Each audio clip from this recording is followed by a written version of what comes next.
Hello students, I am Aarti और मैं आप सबका वेलकम करती हूँ to Aarti education world. Dear students, in this video हम डिस्कस करेंगे आपकी क्लास 9 की सामाजिक विज्ञान विषय की कार्यपत्रक नंबर 46 और जिसकी डेट है 20 अक्टूबर 2020। डियर स्टूडेंट्स, ये हम इतिहास से पढ़ रहे हैं आपका जो पार्ट 3 और उसमें हम पढ़ रहे हैं नाथसीवाद और हिटलर का उदय। और इसके part 3 we have already covered, हम पहले से ही पढ़ चुके हैं। अब in this video we will discuss about part 4, उसके आगे की कहानी पार्ट 4 में हम पढ़ेंगे। हिटलर द्वारा जर्मनी में शासन। चलिए शुरू करते हैं डायरेक्ट कि हिटलर द्वारा जर्मनी में शासन कैसे हुआ। समाज को नियंत्रित और व्यवस्थित करने के लिए विशेष निगरानी और सुरक्षा दस्ते गठित किए गए कि जिससे जो उनका समाज है, क्योंकि वो अनकंट्रोल्ड हो रहा था, अराजकता फैल रही थी वहाँ पे एक जो नेतृत्व का अभाव था उस टाइम पे। तो अब वो जो मिला तो उसने क्या करा, एक नियंत्रित और व्यवस्थित करने के लिए विशेष निगरानी और जो सिक्योरिटी के लिए दस्ते बना दिए, सुरक्षा दस्ते। पहले से मौजूद हरी वर्दीधारी पुलिस और स्टार्म ट्रूपर्स के अलावा, ये तो पहले से थे वहाँ पे जो संगठन थे, हरी वर्दीधारी पुलिस और स्टार्म ट्रूपर्स जिसको बोलते थे एसए, ठीक है। इसके अलावा उसने बनाए गेस्तापो यानी कि गुप्तचर राज्य पुलिस, एसएस अपराध नियंत्रण पुलिस और सुरक्षा सेवा यानी कि एसडी जो इनकी शॉर्ट फॉर्म है इंग्लिश में, और ये इसका पूरी फॉर्म है जो ये आपके ब्रैकेट में ऐसे देख रहे हैं, ठीक है। तो ये 3 संगठन उसने और बना दिए। इन दस्तों को बेहिसाब अधिकार दे दिए गए, मतलब जरूरत से ज़्यादा, बेहिसाब जो जरूरत से ज़्यादा दे दिए जाए। किसी को देश निकाला या गिरफ्तार किया जा सकता था या किसी को भी कैद कर यातना गृह में भेजा जा सकता था। मतलब इतने अधिकार थे, किसी को भी देश से बाहर निकाल सकते थे, किसी को भी गिरफ्तार कर सकते थे और किसी को भी कैद करके उनको पनिशमेंट दे सकते थे। उन्हें कहाँ पे, यातना गृह, मतलब जहाँ पे उनको पनिशमेंट दी जाती, मार पिटाई की जाती थी, वहाँ पे भेज दिया जाता था। 1993 में जेल होती है ना, वो तो जेलों के बारे में ही है। 1933 में हिटलर ने लीग ऑफ नेशन से पल्ला झाड़ लिया और जो लीग ऑफ नेशन का मेंबर था ये हिटलर, उससे भी अलग हो गया, क्योंकि लीग ऑफ नेशन में होता तो थोड़ा सा लोगों के बारे में सोचना पड़ता, तो ये उससे अलग हो गया। और 1936 में राइनलैंड पर दोबारा कब्जा कर लिया। जो राइनलैंड थी अब उस पर इसने दोबारा से कब्जा कर लिया। एक जन एक साम्राज्य एक नेता के नारे की आड़ में 1938 में ऑस्ट्रेलिया को जर्मनी में मिला लिया। अब उसने ये नारा दे रखा था, एक ही जन होना चाहिए, एक ही साम्राज्य होना चाहिए, एक ही नेता होना चाहिए। तो इसमें इसके लोगों को बहका कर और अपनी पावर को दिखाकर इसने क्या करा, ऑस्ट्रेलिया को भी अपने साथ मिला लिया, जर्मनी में ही मिला लिया। जर्मनी में तो इसका एक छत्र राज्य चल रहा था, अब इसने ऑस्ट्रिया को भी मिला लिया। इसके बाद उसने चेकोस्लोवाकिया को हड़प लिया, है ना। और सितंबर 1929 में उसने पोलैंड पर हमला किया और उसको भी पोलैंड पर हमला किया, जिसके बाद फ्रांस और इंग्लैंड के साथ भी उसका युद्ध शुरू हो गया।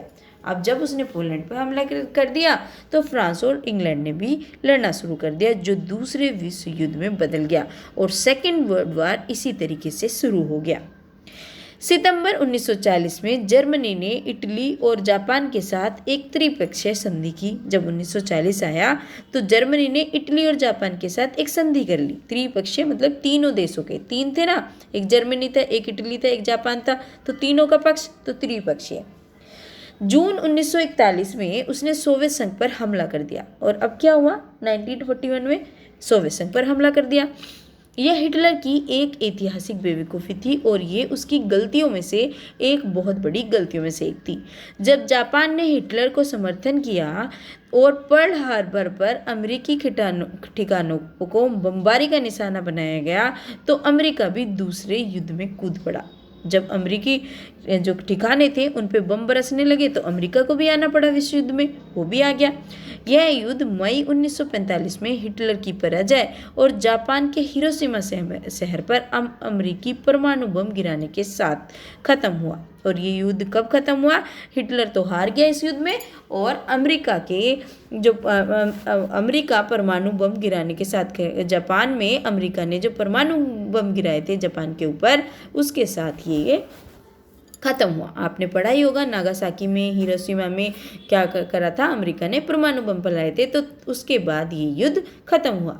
सत्ता में पहुंचते ही नाजियों ने शुद्ध आर्य जर्मनी के अलावा अन्य नस्लों, बीमारों और समाज को अवांछित मान उनका सफाया करना शुरू कर दिया। अब जब नाजी सत्ता में आ गए तो जो शुद्ध आर्य थे या फिर जो दूसरे थे, उनसे दूसरे और कोई भी नस्ल हो या कोई बीमार हो, तो उनको क्या मान लिया था उन्होंने, अवांछित, की इनकी ज़रूरत नहीं है, और उन्होंने उनका सफाया करना, उनको हटाना शुरू कर दिया। यूथनेसिया यानी कि दया मृत्यु है ना। यूथनेसिया एक प्रोग्राम था जिसको दया मृत्यु कार्यक्रम के तहत लाखों जर्मनों को मार दिया गया। लाखों जर्मनों को इसके नाम पे मार दिया कि इनको दया में मृत्यु दी जा रही है ना।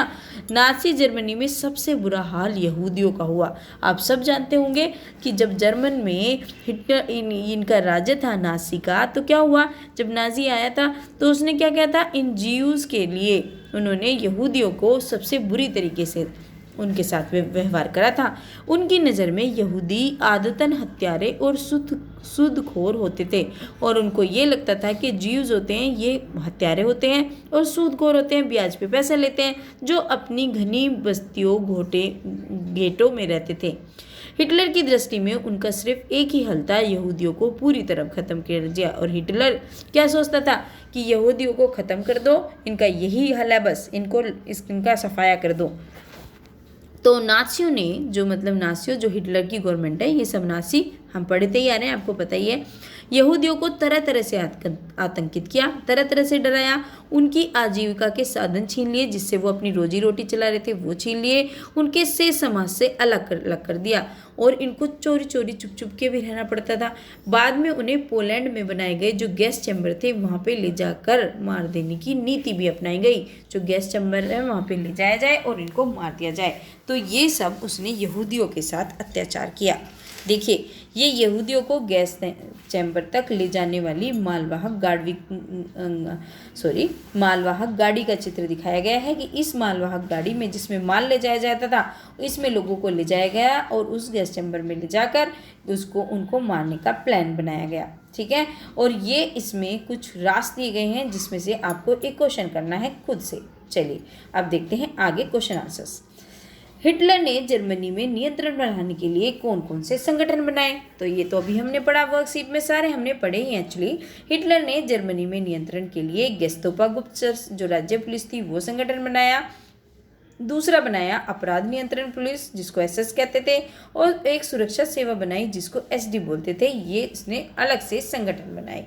ठीक है, अब देखते हैं दूसरा क्वेश्चन क्या है। दूसरा क्वेश्चन पूछा है नाजी सोच के अनुसार अवांछित लोग कौन थे, तो अभी हमने देखा नाजी सोच के अनुसार शुद्ध आर्य जर्मनी के अलावा अन्य नस्लों बीमारों कोमा लगाइए यहाँ पे, अन्य नस्लों बीमारों और समाजों को अवांछित लोग माना गया, है ना। लोग थे, या इस तरीके से लिख दिया अवांछित लोग थे या फिर अवांछित लोग माना गया। ठीक है, हिटलर ने किन किन देशों पर आक्रमण किया मानचित्र में दिखाइए, तो आपको मानचित्र में आसानी से मिल जाएंगे, लिखे हुए हैं सबके नाम, don't worry about that. Australia पर, चेकोस्लोवाकिया पर और पोलैंड पर हमला किया। तो तीसरे प्रश्न का उत्तर आपका ये हो जाएगा। चौथा क्वेश्चन पूछा है यहूदियों के साथ नाजी व्यवहार किस प्रकार का था, तो हिटलर ने यहूदियों को तरह तरह से आतंकित किया, उनकी जीविका के साधन छीन लिए, उनसे समाज से अलग अलग कर डाला। हिटलर की दृष्टि में एक ही हल था, यहूदियों को खत्म कर दिया जाए। तो ये है आपके चौथे प्रश्न का उत्तर। पांचवा प्रश्न हमसे पूछा है वर्कशीट में, क्या आपको अपने आसपास किसी प्रकार का भेदभाव नजर आता है, उसको दूर करने के लिए आप क्या प्रयास करेंगे। तो इसको मैं थोड़ा छोटा कर लेती हूँ जिससे पूरा क्वेश्चन दिखाई दे आपको। तो आप इसका आंसर इस तरीके से लिखेंगे, देखिए ये मेरे आसपास की बात है। अगर आप अपना एक्सपीरियंस लिखना चाहते हैं तो वो भी लिख सकते हैं प्यारे बच्चों। मेरे घर से थोड़ी दूर झुग्गी झोपड़ी है, वहाँ पर कई परिवार रहते हैं, उनके पास पहनने के लिए अच्छे कपड़े नहीं है, न रहने के लिए घर है, खाने के लिए भी उन्हें दूसरों पर मोहताज रहना पड़ता है। कई बार लोग उन्हें खाने को अच्छा दे जाते हैं, लेकिन कई बार ऐसे ही उधर उधर से चीज़ें उठाकर गुजारा चलाना पड़ता है। मेरे हिसाब से ऐसे लोगों को आत्मनिर्भर बनाना चाहिए जिससे वे अपनी खर्च चला पाएँ अपना, ठीक है, अपनी नहीं अपना खर्च चला पाएँ और उनके बच्चे स्कूल में भेजने की व्यवस्था करनी चाहिए, उनके बच्चों को स्कूल में भेजने की व्यवस्था करनी चाहिए जिससे उनका भविष्य सुरक्षित हो सके। तो बच्चों, ये थी आज की आपकी वर्कशीट नंबर 46 सोशल साइंस की। होपफुली आपके लिए वीडियो बहुत ही हेल्पफुल रहेगी होगी।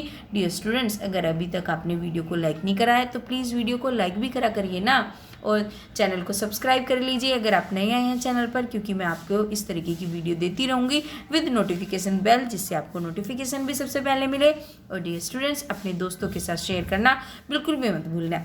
और बच्चों, आपके वेट का मैं हमेशा वेट करती हूँ, मुझे बड़ा अच्छा लगता है आपके कमेंट पढ़कर, तो एक कमेंट लिख देंगे तो it will be very thankful from my side. Thank you.